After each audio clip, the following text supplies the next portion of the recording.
Hello, today I'm gonna present you this paper.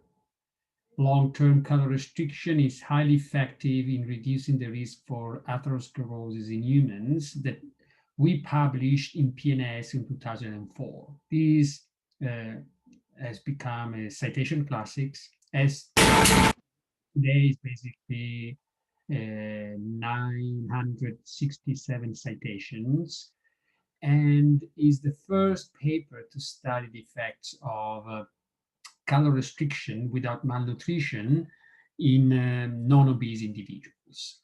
So in short, in this study, let me show you table 1, we studied 18 individuals called cronies, people who have been practicing calorie restriction without malnutrition, meaning people that have restricted their caloric intake by approximately 30% with all the nutrients, with all the vitamins and minerals. They got rid of all the junk food, refined flours, sugary beverages, and cakes and cookies, and they are mainly consuming a lots of different type of vegetables and fish and some poultry, some uh, whole grains and some beans, but mostly a plant-based diet with some animal products.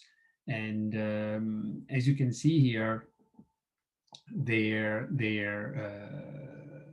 mean age is 50 years, and the age and sex match controls are also 50 years old. But the BMI, the BMI is much lower, 19.6 compared to 26 on average. And the total body fat measured by DEXA is 6.7%, very, very low compared to 22.4%. This is a body fat of a competitive athlete. Now, let me show you very quickly the results of this study and why I think is important. So in these individuals, we measured a number of classical cardiometabolic risk factors and also in the sedentary controls eating a typical American diet. As you can see here, total cholesterol was 158 on average compared to 205. LDL cholesterol 86, spectacular compared to 127. This is average for the American population in that age range. HDL cholesterol, the good cholesterol, is very high, 63 compared to 48, with a ratio of total cholesterol HDL of 2.6, spectacular compared to 4.5, again average. Triglycerides, plasma triglycerides is 48 compared to 147. This is a hallmark of calorie restriction in humans. All the people have been studying, practicing calorie restriction, they have very low triglycerides. Also, blood pressure is another hallmark. Very low blood pressure is a hallmark of calorie restriction in humans, 99/61 compared to 129/79. We're going to discuss later maybe why such a low blood pressure is typical of calorie restriction. And again, systolic and diastolic blood pressure are two major risk factors for atherosclerosis, stroke, and dementia. And then fasting glucose, very low, 81 compared to 95. And fasting insulin, 1.4 micro units per ml compared to 5.1. So extremely insulin sensitive, at least in the fasting state. And then the high sensitive C-reactive protein, a marker of inflammation, of systemic inflammation, is super low, 0.3 microgram per ml compared to 1.6 in the controls. So very powerful anti-inflammatory effect.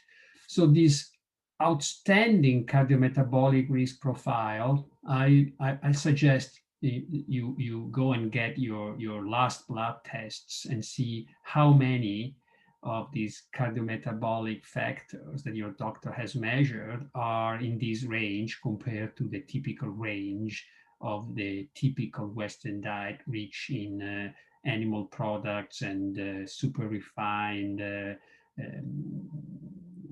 food, ultra processed food. low in vegetables, in legumes. And this outstanding cardiometabolic profile basically was associated with a very low intima media thickness of the common carotid arteries. Yes, because we measured with the echo Doppler the intima media thickness of the common carotid arteries, and we found that IMT was 40% lower in the CR compared to the comparison to the control group. So 0.5 millimeter on average compared to 0.8 millimeter, and none of the individuals on calorie restriction had evidence of atherosclerotic plaques. And someone can argue that this spectacular cardiometabolic profile is just due to luck or good genes. In reality, I was able to collect their blood tests before the original blood test, before they started calorie restriction pre-CR. And as you can see, these people, they were average, 24.5 for BMI, 194 of total cholesterol that dropped to 161 only after 1 year of practicing calorie restriction with optimal nutrition, and 24.5 to 21 of BMI in 1 year. LDL cholesterol dropped from 122 to 89. HDL went up from 43 to 58, and triglyceride declined from 149 to 72, and blood pressure dropped from 132 over 80 to 112 over 69. And then eventually, after 6 years on average of calorie restriction, between 3 and 15 years practicing calorie restriction, it stabilized to 97 over 59. So this is not genetics. As you can see here, there is an outstanding improvement in the cardiometabolic profile of these individuals, resulting in much less atherosclerosis of the common carotid arteries. Now, of course, this is a cross-sectional study in 18 people per group. Now we have many more individuals, we have 50 per group, plus a comparison group of people who are master athletes. And most importantly, with calorie phase 1 and phase 2, we have shown in a randomized clinical trial that this outstanding cardiometabolic profile can be achieved with calorie restriction, again, in a randomized clinical trial, as I'll show you in another video, showing a cause-effect relationship. So these cross-sectional data have been in some way confirmed in a randomized clinical trial. So just to summarize the results of this important classic study is that the abnormal cardiometabolic profile that is typical of Western society is not inevitable, is due to unhealthy lifestyle, to unhealthy diet, and of course exercise, as I will discuss later in my videos, and is totally addressable and totally preventable in most people.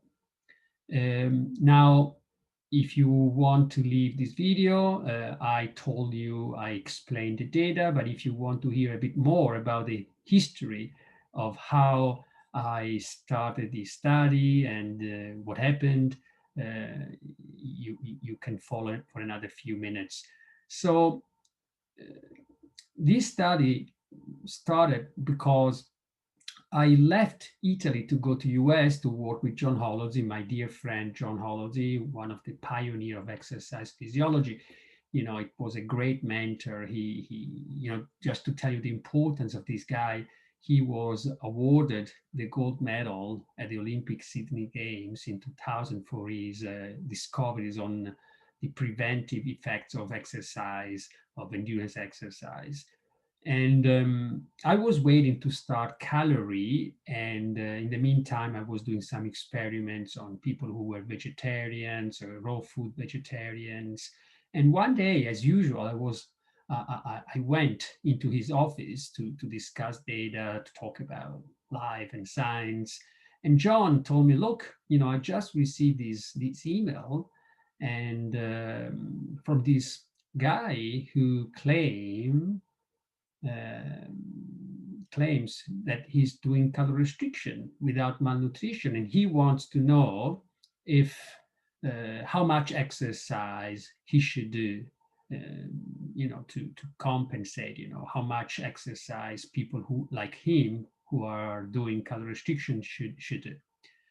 And so he was kind of not laughing, but he was like surprised, about someone who doing calorie restriction. So I said, John, do you mind if I write to this guy to see if he's the only one or there are other people practicing calorie restriction?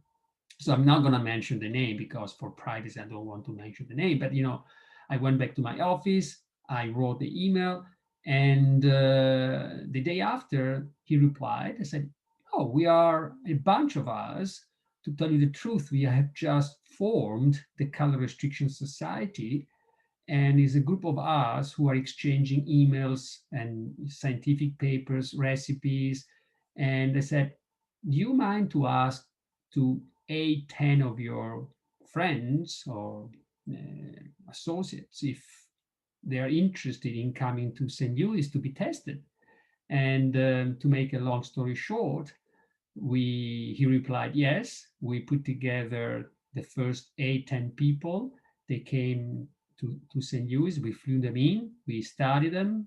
They stayed in our clinical facility, some days in the hotel, and we started to study them. And then from 10, they became 18, like in this paper, and then up to 50 people flying from all part of US, because they were, apart from 2 or 3, most of them, they were leaving Florida, California, New York, Boston, Canada. Some people flew from Sweden, London, Japan, and it's been a fantastic resource. And not only resource, because with many of them I'm still a good friend. Some of them are some of my best friends. They are super intelligent people, very well read, informed, successful in their career, very curious, and their goal is that they want to live a healthy and possibly long life. They told me the reason why they started calorie restriction is because they started to look at their relatives and brother and sister. They started to see they were getting sick, and they started to see the trajectory of their blood test and say, I'm on the same trajectory of my parents and I need to do something. And they start to search, and they found that calorie restriction without malnutrition in animals was extending lifespan and health span. And so they said, well, if it works in rodents who are mammals, why calorie restriction shouldn't work in humans? And therefore, they started their own experiment, and they started to cut calories by improving quality drastically, getting rid of junk food, refined processed food, empty calories, improve nutrition to obtain 100% of the RDI for each nutrient from food, apart from vitamin D and few other ones. And it has been a fantastic journey to work with these people and become their friends and exchange not only scientific data but also personal relationship. And hope this it has been interesting just to tell how beautiful can be science, especially when you are working with human beings, and you can show how powerful our lifestyle, and in particular diet, in preventing some of the most common chronic disease that are killing and making sick a lot of people unnecessary. That's the most important point, unnecessary. Many of the diseases we see in our hospitals are totally unnecessary. Thank you for listening, and I'll keep showing you some of these important papers in the next future.